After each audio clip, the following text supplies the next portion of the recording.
disc was liberated from the clutches of black marketeers, thanks largely to the dedication of this man. Archaeologist Harald Meller. Gab es keinen Tag, an dem ich nicht mehrfach an die Himmelsscheibe dachte und nicht mehrfach überlegte, wie wir sie erlangen können. 2 years after its initial discovery, the mysterious bronze disc resurfaced. It came to Meller's attention when an acquaintance, the director of a museum in Berlin, was presented with a certain photograph.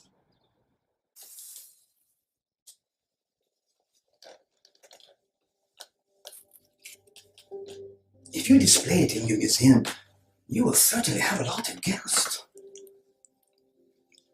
The visitor gave his name simply as Achim. You may purchase it at 1 million marks. The problem is not the price, it's where you obtained it. I found it by accident on a mountain in Saxony-Anhalt. Don't you know excavation is prohibited over there? The remains underground belong to the German nation. A few days later, Meller was summoned by the museum director. Have a seat. Okay, thanks. He was shown the photo of the disc.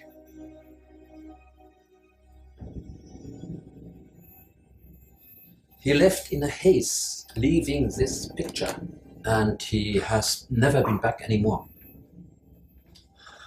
Und von daher war ich von dem Bild überwältigt und wusste, es handelt sich hier, wenn echt, um einen der bedeutendsten Funde der Archäologie, wahrscheinlich um einen der Top 10 überhaupt. From that day onward, Meller searched for the bronze disc, but to no avail. Until one day.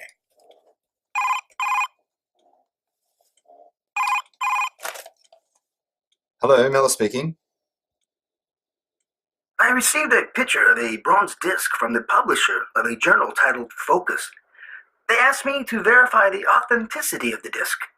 I wonder if it is the disc you were looking for. The call was from a fellow researcher.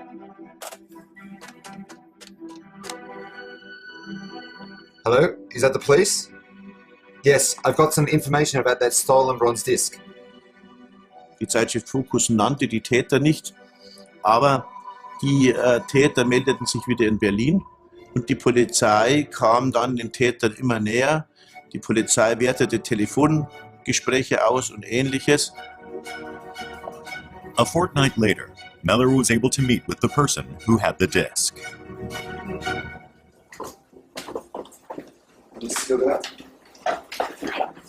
I'm Harold Miller. I'm an archaeologist. I'm glad to meet you. Nice to meet you. I had an expert verify the authenticity of the disc. However, I was surprised to learn that your friend wished to purchase it. She gave her name as Hildegard. She was an art collector, she said. Ihr Wunsch war, die Himmelsscheibe in einer Zeitschrift publiziert zu sehen, von Archäologen als Experten bestätigt zu sehen, um sie dann am schwarzen Markt wohl teuer verkaufen zu können. I would like to research the disc. Could you kindly sell it to me? Yeah, no problem. But because you're buying it for science, I'll let you have it for 700,000 marks. Okay, yeah, could you let me look at it? I can't show it to you here. But please come to Basel, Switzerland, and I'll exchange the disc for 700,000 marks. Located at the Swiss borders with both France and Germany, Basel provided easy access and easy escape, making it attractive to black marketeers. When the German police requested assistance, Basel prosecutors decided to use Meller in a sting operation to send a message to all would-be black marketeers. Detective Peter Gill was in charge. Und da haben wir uns natürlich vorbereitet und man hat ja den Eindruck, dass die Schweiz ein Ort ist, wo man einfach illegale Kunst umsetzen kann. Und wir haben auch durch diese Sicherstellung dieser Himmelsscheibe aufzeigen können, wie stark wir die Kunstkriminalität bekämpfen. Meller got word from the sellers that they had taken a room at a hotel. When he arrived, he was greeted by Hildegard and a man he hadn't met before.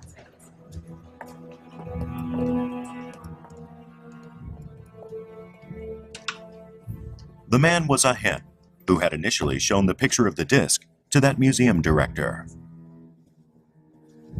When Meller refused to go up to their room, they took him to a bar in the hotel's basement.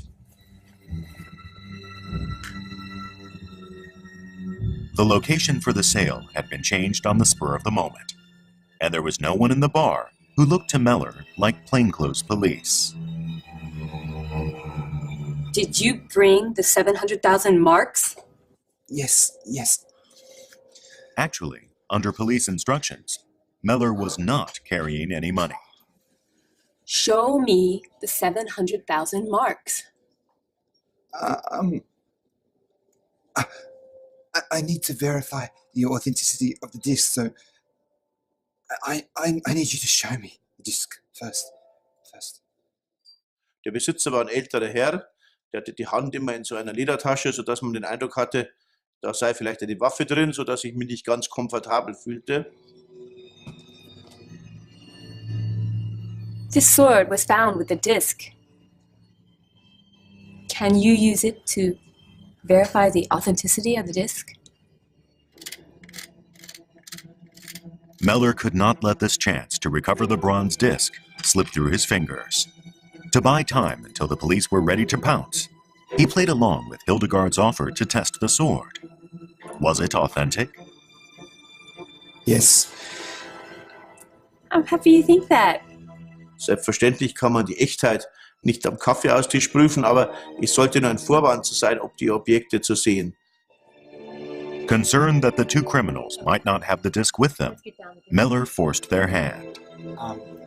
Can we do the transaction another day? Because you don't seem to have the disc.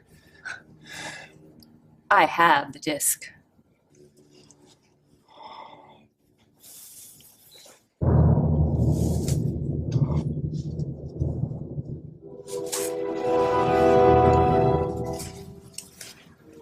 Is this what you want? Yes. Just then, Come on! Hold it! Get off of me! I didn't do it! I didn't do anything! Me too! All of you! it turned out that almost all the bar's customers were plainclothes police, about 30 of them. Ich wusste nicht, dass ich verhaftet werde, aber ich war sehr froh, dass man mich sehr schnell wieder freiließ. Und als ich fragte, warum ich auch verhaftet werde, sagte mir, das macht man immer so, weil man hätte schon aus Versehen die Falschen laufen lassen. And so, after many vicissitudes, the bronze disc was recovered. Research showed that it was truly a unique artifact.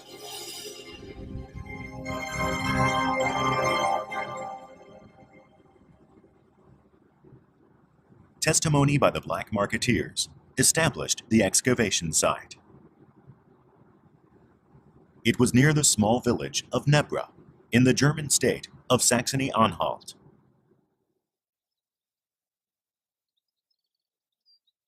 It's a tranquil farming area in what used to be part of East Germany. The mysterious bronze object was named after this nearby town. At 250 meters elevation, Mittelberg is the tallest hill in the area around Nebra. It was in the dense forest near the summit of that hill that the Nebra sky disk was unearthed. Nearby trees were felled and a thorough investigation conducted, but nothing similar to the sky disk was discovered. Further testimony by the traffickers described the disposition of objects as excavated. The disc was flanked by bronze swords and axes, and other artifacts buried along with it. Nothing like this bronze disc had ever been seen before. Some even doubted its authenticity. Aber wir hatten noch keine so richtige Vorstellung. Wir haben das einfach abgewartet, bis wir den Fund bekommen, bis wir ihn analysieren können und vor allem, bis wir die Echtheit prüfen können. The Rice-Engelhorn Museum in Mannheim, Germany. Here there is a specialized laboratory that can determine whether unearthed artifacts are genuine or not.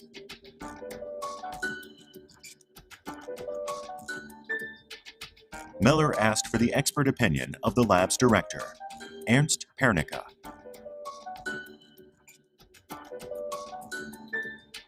The latest technology is used to ascertain the composition of an object. Director Pernicka is absolutely confident that he would not miss a fake.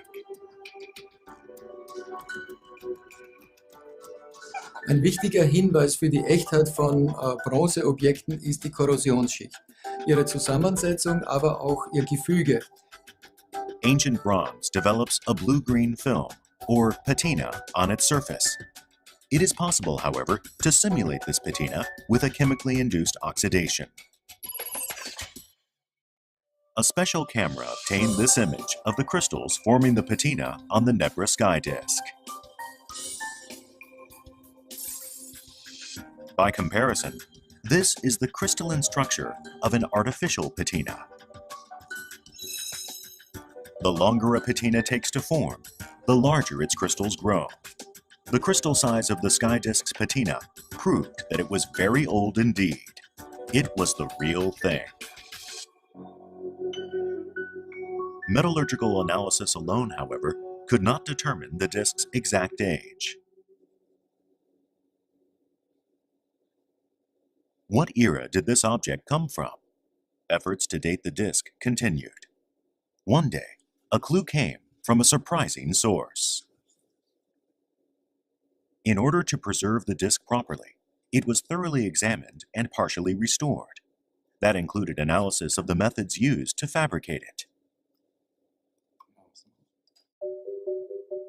The swords found with the disk were actually dismantled. From their hilts, small, thin chips fell out. What could they be? To find out, they were first heated in a test tube.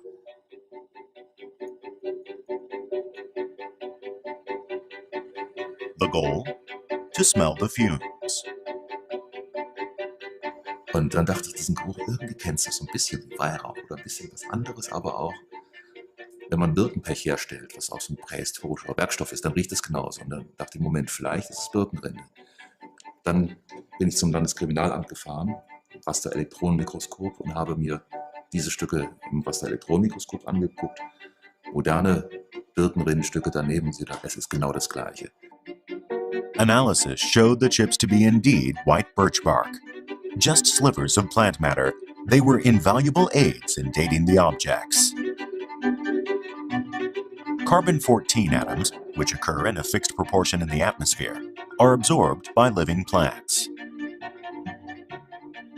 But when the plants die, the carbon-14 atoms inside them decrease. The rate is such that they will decrease by approximately half every 5,730 years. So if carbon-14 is present in an object and can be assessed, the object can be dated. The white birch bark from the sword hilts was found to be 3,600 years old.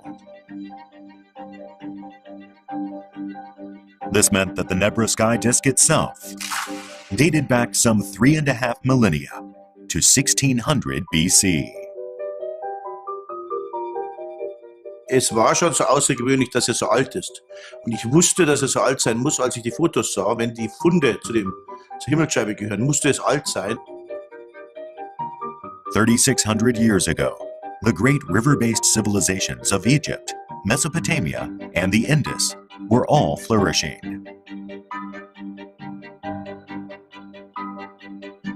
In Europe, no high-level civilization existed at the time, or so it was thought.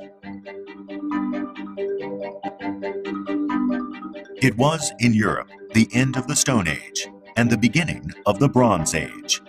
The disc must have been created by people who had only just acquired metalworking technology.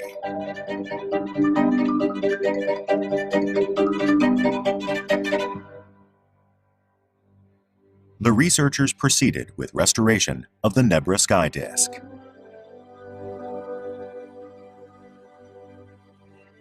This CT scan reveals the disk's insides. The darker portions indicate corrosion. The patina acted as a protective film, so the metal is in relatively good shape.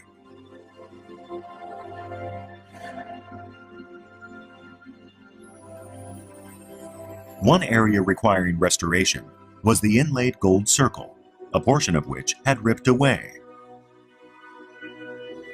Fortunately, the missing bit was discovered at the excavation site, so experts were able to put it back in place.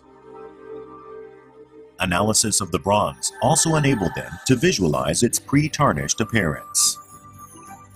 When the bronze in the disc was new, it had a coppery color. The gold decorations would not have stood out much.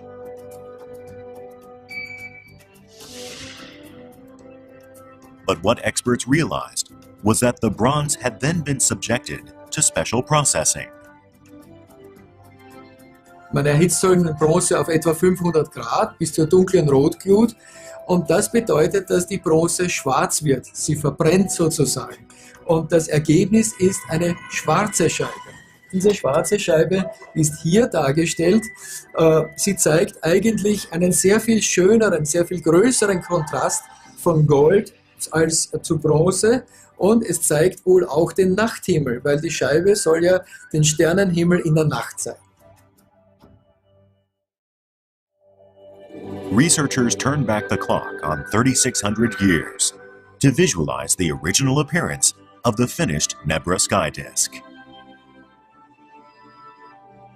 On a dark disk, golden emblems of the moon and stars shone brightly. The disk beautifully captured key figures of the night sky.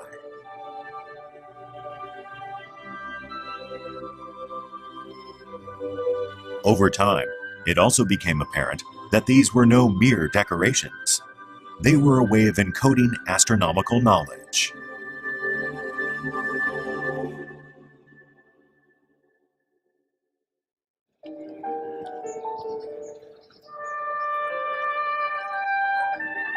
Saxony-Anhalt. The German state in which the Nebra sky disk was discovered maintains a museum for prehistory in the city of Halle. Artifacts from ancient Europe are on display here.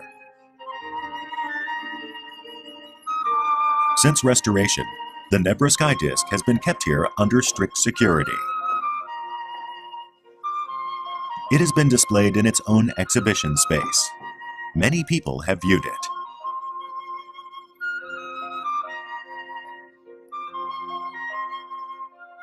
In fact, as soon as it went on public display, the museum was inundated with visitors wanting a glimpse.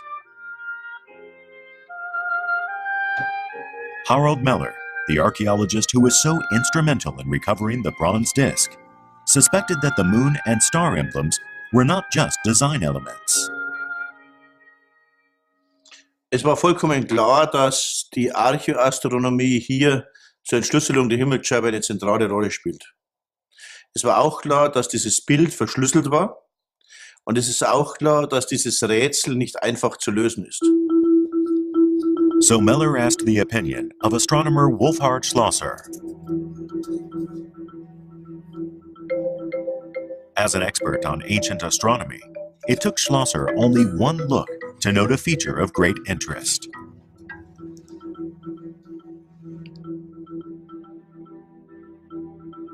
What caught Schlosser's attention was the broad gold arc on the rim,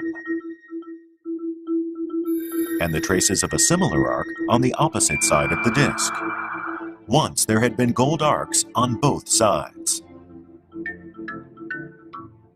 Die diese beiden Horizontbögen, die seitlichen Bögen, die zeigten, dass eben nicht nur die Sterne von Bedeutung waren, sondern eben auch der Lauf der Sonne. Denn die beiden Horizontbögen zeigen an ihren Endpunkten den Auf- und Untergangspunkt der Sonne zur Sommersonnenwende. If diagonals are extended toward the disk's center from the tips of the arc on the left, they meet at an angle of 82 degrees. Schlosser believed this to be significant.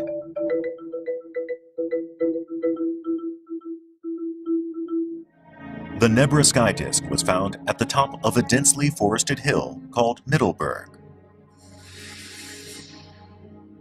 On its summit, a tall tower has been erected to commemorate the find.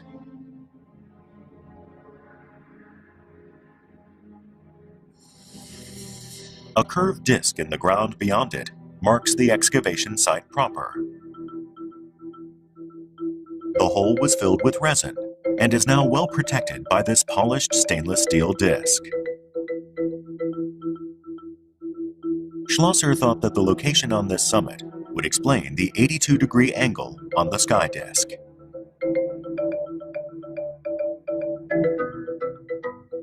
He ascertained the arc traced by the sun during the winter and summer solstices, as seen from the summit of Middleburg.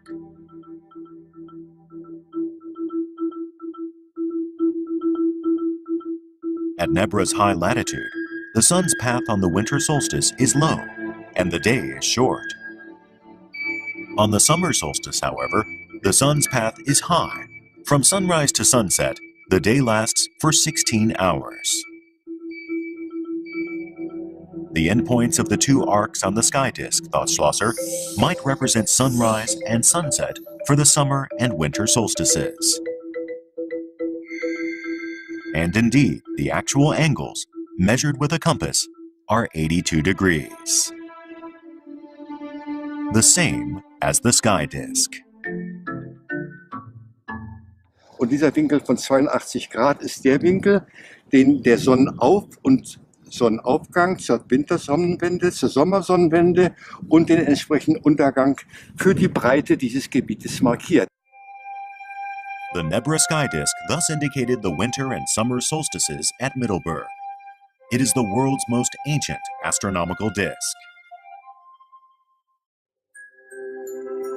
Ancient peoples used the solstices as seasonal markers.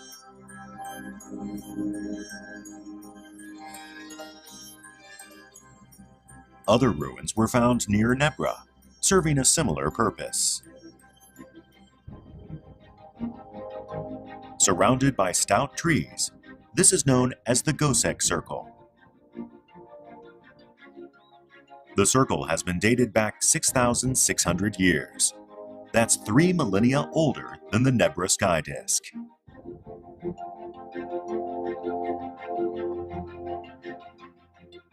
The timber palisades are a recreation, but gaps in them point precisely to the endpoints of the sun's path on the winter and summer solstices.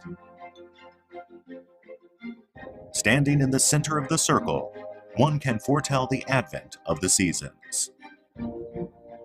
In der Lage waren oder den Leuten suggeriert haben, den Leuten vorgemacht haben, sie wären in der Lage sozusagen diese Kreisläufe zu kontrollieren, indem sie sagen, ab heute ist das neue Jahr, was beginnt, jetzt werden die Tage wieder länger.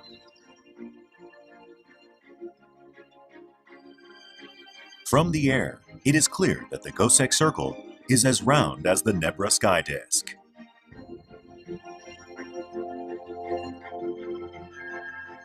One also notes an 82-degree angle between the lines, connecting the endpoints of the sun's path on the two solstices, just like the Nebra sky disk. It was a gigantic set of guideposts to the seasons, transformed 3,000 years later into the mobile Nebra sky disk. A star chart, dramatically reduced in size.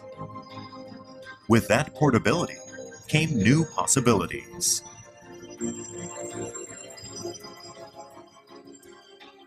Also die Himmelsscheibe selber stellt ganz normales bäuerliches Wissen dar, was jeder Bauer wusste. Heute gibt es noch Bauernregeln überall in Europa und sicher auch woanders, wo also die Bauern nach dem Laub der Sonne oder den Sternen dann ihre jahreszeitlichen Aktivitäten einrichten. Das war bäuerliches Wissen, kein Wissen von wenigen Eliten oder Herrschern.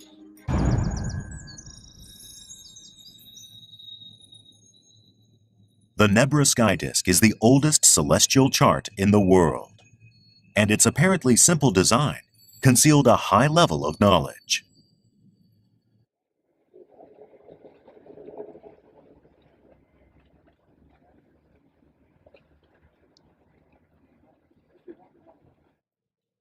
Ralph Hansen examined the sky disk. Hansen was then at the Institute for History of Science, Mathematics, and Technology at the University of Hamburg. He delved into the mystery of the crescent moon pictured on the sky disk. Und das haben wir hier vor uns. Wir haben ein sehr komplexes Wissen auf diesem Objekt, was uns zeigt, man hat hier einen Kalender geführt, der sehr komplex war. In fulfilling that calendrical role, Hansen says, the sky disk's incorporation of a full moon and a crescent moon is of great significance. The phases of the moon had been used calendrically since time immemorial.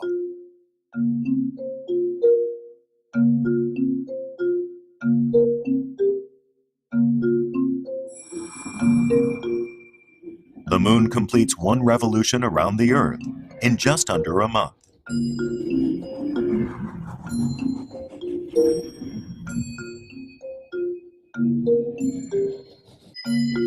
For that reason, its shape, as seen from Earth, changes periodically. Since the moon could be seen by everybody, it was convenient to base a common calendar on it.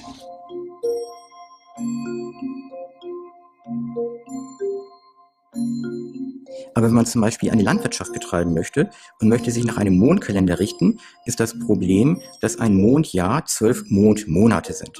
Das ist 29,5 Tage mal 12, 354 Tage. Ein Mondjahr ist damit 11 Tage kürzer als ein Sonnenjahr. The Earth completes one circuit around the Sun every 365 days. But it takes 29.5 days to go from new moon to full moon, and then on to the next new moon. So 12 full lunar months only add up to 354 solar days. That's 11 days short of a solar year. By the end of the next year, the discrepancy would be 22 days. After 3 years, it would be a 33-day deficit, about a whole month. The discrepancy between the lunar calendar and the actual seasons would only increase. Reconciling the solar and lunar periods required inserting an intercalary month about once every 3 years. Hansen discovered that knowledge of these intercalary months was encoded in the symbology of the sky disk. There were 32 stars scattered over the surface of the sky disk. He noticed in particular a unique cluster of 7 stars, hardly a random grouping. Ancient drawings have been discovered elsewhere with just such a cluster of 7 stars. They are the 7 sisters of the Pleiades. In the northern hemisphere, the Pleiades star cluster shines most visibly in winter, in the constellation Taurus.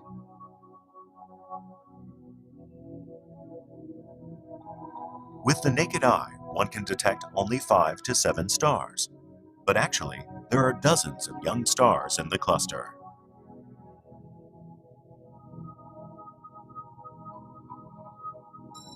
In Nebra, it is visible from autumn to spring.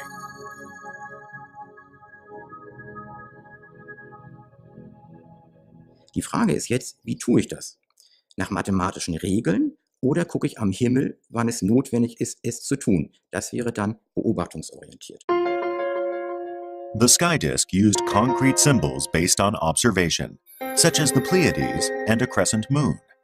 The positions of the actual celestial objects in the sky indicated when to interpolate intercalary months. Starting in October, the Pleiades rise in the east after sundown, illuminating the night sky for half a year, until the following March. During that period, the moon, as it revolves around the Earth, approaches the Pleiades once a month. As the Earth revolves around the Sun, the location of that closest passage between the Moon and the Pleiades changes from month to month. The shape of the Moon in that position changes with it. A full moon in October, diminishing to a crescent moon in March.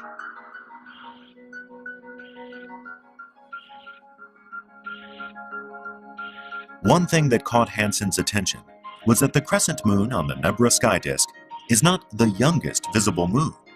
It's fatter, closer to a 4 or 5 day moon. Starting in October, with the full moon near the Pleiades, spring can be expected the month after the thinnest crescent moon appears in the same vicinity. But the next year, the crescent moon announcing the advent of spring will be somewhat fatter. And in the third year, it will be a substantial 4 or 5 day crescent moon. By the solar calendar, however, the month will still be February. Hansen's hypothesis is that the 4 or 5 day moon pictured on the sky disk indicates that when a crescent moon of that thickness approaches the Pleiades, an intercalary month should be interpolated. Das heißt, dieses Bild, Mond, Sichel und Plejaden am Himmel im Frühlingsmonat, wenn ich das sehe, weiß ich, es ist gar nicht der Frühlingsmonat, ich bin noch Ende des Winters. Ich bin im Februar, ich muss einen Monat hinzufügen und dann bin ich wieder richtig im Kalender. Man liest also am Himmel an den Plejaden ab, welcher Mond steht dort. Bei einer schmalen Sichel ist es okay, bei einer dicken Sichel weiß ich, ein Monat muss hinzugeschaltet werden. Das ist diese alte babylonische Schaltregel und die finde ich auf der Himmelsscheibe wieder in der Kombination der dicken Sichel mit den Plejaden. Babylon was a great center of ancient Mesopotamian civilization. A Babylonian cuneiform tablet on the stars and constellations discusses inserting an intercalary month based on the proximity of the crescent moon to the Pleiades. The Babylonian tablet was written around 600 BC. The emblems of the Nebra sky disk show a similar grasp of astronomical phenomena and a similar calendrical sophistication a millennium earlier. Ich war nicht überrascht über die Sommer- und Wintersonnenwende, aber ich war sehr überrascht über die Schaltregel. Das war eine Komplexität, die ich nie erwartet hätte. Wir sind in einer Zeit, in der wir keine Schrift haben. Man konnte das Wissen nicht aufschreiben. Man konnte das Wissen aber bildlich darstellen. Und das Wissen über die Schaltregel bildlich darzustellen, ist eigentlich sehr, sehr schwierig. There is no question that fabricating the disk required both a knowledge of astronomy and a high level of metalworking technology. How were the people of Nebra able to produce such an object 3,600 years ago?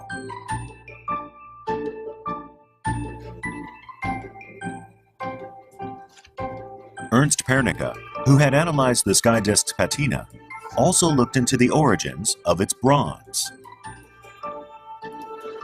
Analyzing the alloy's constituent metals, Pernicka and his staff identified even the most minute quantities of a range of substances.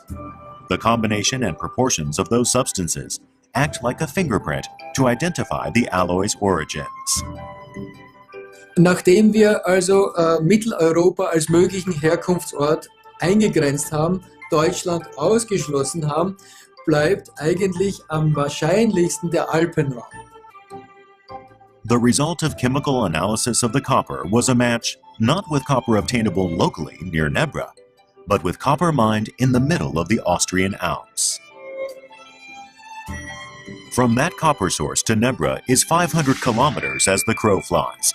The sky disk's copper was a long-distance import. This was an unexpected discovery. As for the origin of the gold, that produced another shock. A survey was conducted by Gregor Borg of the University of Halle-Wittenberg. Gold was typically obtained back then by panning in rivers, rather than through the shaft mining done to obtain copper. Relying on old records and other data, Borg sampled gold deposits and sediments all over Europe. But the gold in most such locations has by now been exhausted, Even samples are hard to come by. Auch wenn es ganz winzig klein ist, haben wir hier tatsächlich ein Mikronugget Gold. The gold used in the Nebra sky disk amounted to about 50 grams altogether, equivalent to just a few nuggets. But even in those days, it would have been extremely difficult to scrape together so much of such a precious substance.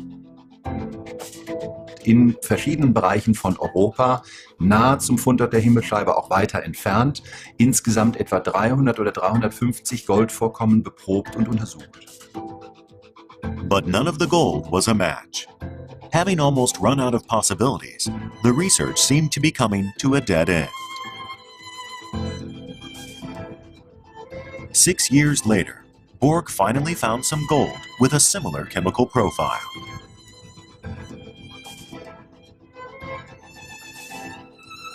It was on the peninsula of Cornwall, in England. That's more than 1,000 kilometers from Nebra.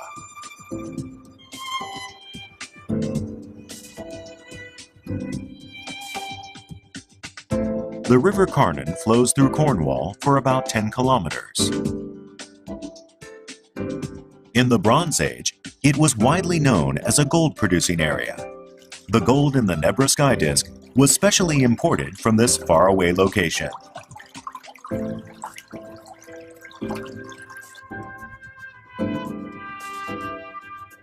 One of Cornwall's remarkable sights is a strange rock arrangement on a moor. It's a set of 3 circles made with giant stones. They were used, it is thought, to track the movements of the sun, and thus to tell time and follow the seasons.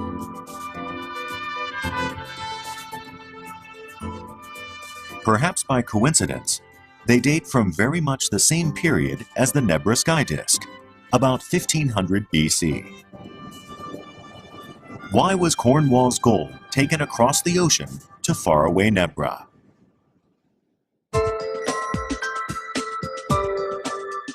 And why were the disks gold and copper obtained from different sources? Bert Zich is an expert in ancient European history. He tried to solve the mystery of why the Nebra sky disk incorporated metals from such disparate locations.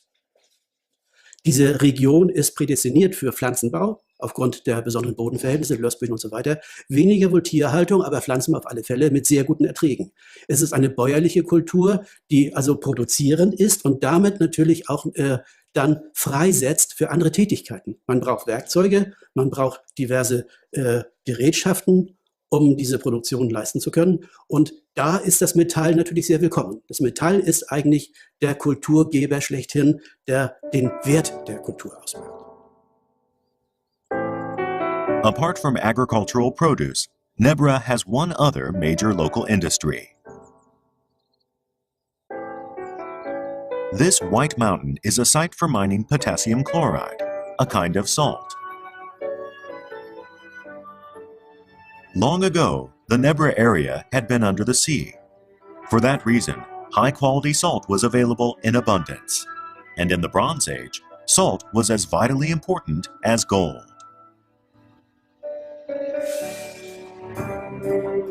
"3,600 years ago, people got what they needed by bartering.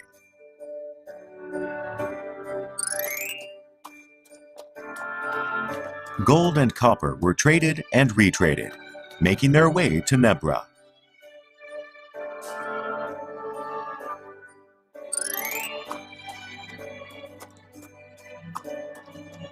These high-value metals were brought to Nebra to be traded for high-quality salt and other foodstuffs.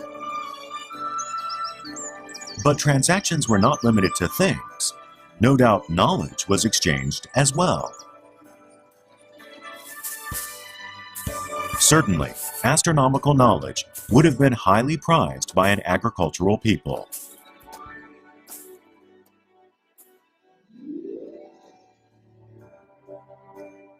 The Nebra sky disk emerged when and where it did, thanks to ancient trading practices. Nun, wir haben es vor 4000 Jahren bereits in Europa mit weitreichenden Netzwerken zu tun. In dieser Region haben wir fast keine Rohstoffe, aber wir haben Know-how. Ganz entscheidend.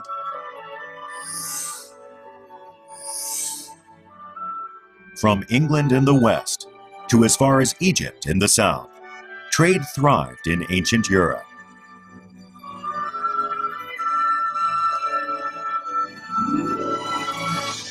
That trade gave birth to a flourishing civilization.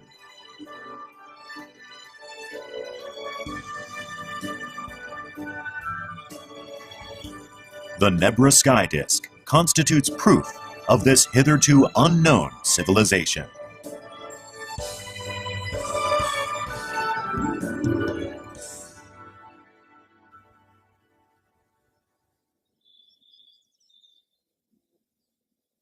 The sky disk was found just 10 centimeters below the surface of the Earth. Hortfunde werden üblicherweise in Tälern versteckt, an Flussläufen, in Mooren und so weiter. Auf einer Bergkuppe eigentlich nicht. Das ist die große Ausnahme. This is the grave of one of the leaders of that era. A number of precious items were buried next to the body.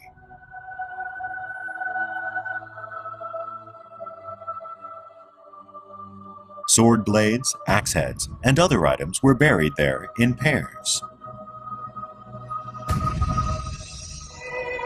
Similar mortuary items were buried next to the sky disk as well. 2 axes, 2 swords, and 2 spiral armlets.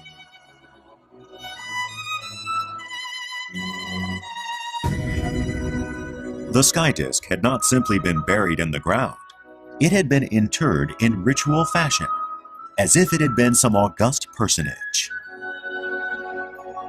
It is also possible that some better sky disk had been created, rendering this one obsolete. Some scholars speculate that even an obsolete disk could still have been offered up to the gods in gratitude. But there has been no final answer here. Niemand hätte sich so eine Himmelsscheibe ausdenken können, sondern die ganz großen Funde der Menschheitsgeschichte überraschen uns immer dadurch, dass wir unsere Vorgänger, die prähistorischen Menschen, dramatisch unterschätzt haben. Niemand hätte es für möglich gehalten, dass so ein Bild mit solch einer Bedeutung, in so einer Schlichtheit und Eleganz gefertigt wird. In June of 2013, the Nebra Sky Disk was inscribed on UNESCO's Memory of the World Registry of Documentary Heritage Objects. Deciphering the code of its complex symbology continues. That arc that so resembles a smile, what does it signify? And what about the total of 32 stars pictured on the disk? What do they mean? 3,600 years ago, the people gazing at the Pleiades and the crescent moon discovered marvelous laws of the cosmos. Inscribed symbolically on this small disk, a disk was liberated from the clutches of black marketeers, thanks largely to the dedication of this man. Archaeologist Harold Miller. Gab es keinen Tag, an dem ich nicht mehrfach an die Himmelsscheibe dachte und nicht mehrfach überlegte, wie wir sie erlangen können. 2 years after its initial discovery, the mysterious bronze disk resurfaced. It came to Meller's attention when an acquaintance, the director of a museum in Berlin, was presented with a certain photograph.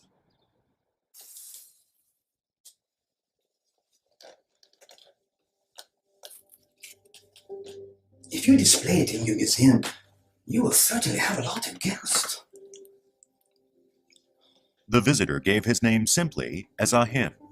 You may purchase it at 1 million mark. Da meldeten sich wieder in Berlin und die Polizei kam dann den Tätern immer näher. Die Polizei wertete Telefongespräche aus und Ähnliches.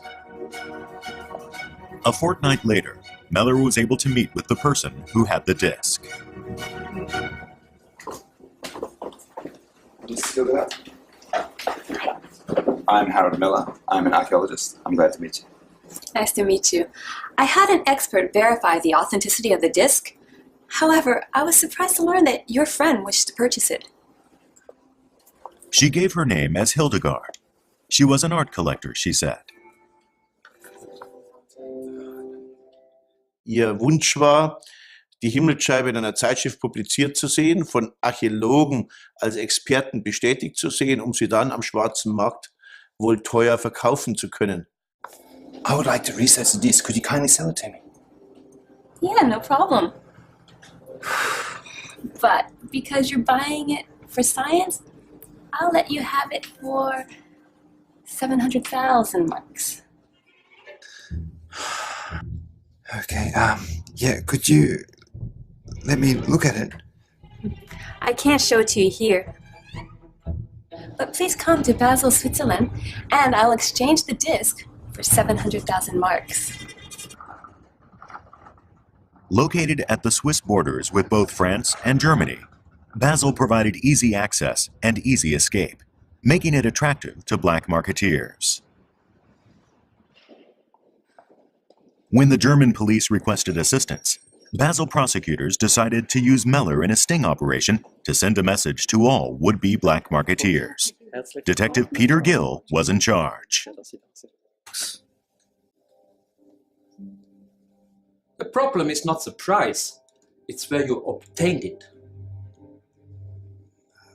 I found it by accident on a mountain in Saxony-Anhalt. Don't you know excavation is prohibited over there? The remains underground belong to the German nation. A few days later, Meller was summoned by the museum director. Have a seat. Okay, thanks. He was shown the photo of the disc.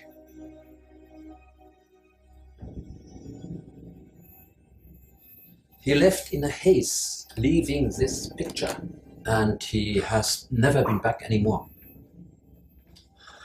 Und von daher war ich von dem Bild überwältigt und wusste, es handelt sich hier, wenn echt, um einen der bedeutendsten Funde der Archäologie, wahrscheinlich um einen der Top 10 überhaupt. From that day onward, Meller searched for the bronze disc, but to no avail. Until one day,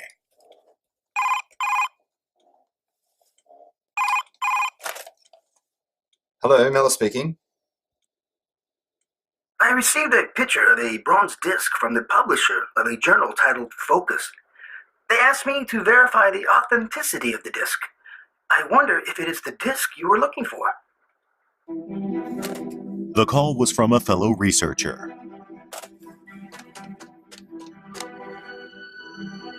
Hello, is that the police? Yes, I've got some information about that stolen bronze disc. Die Zeitschrift Focus nannte die Täter nicht, aber die Täter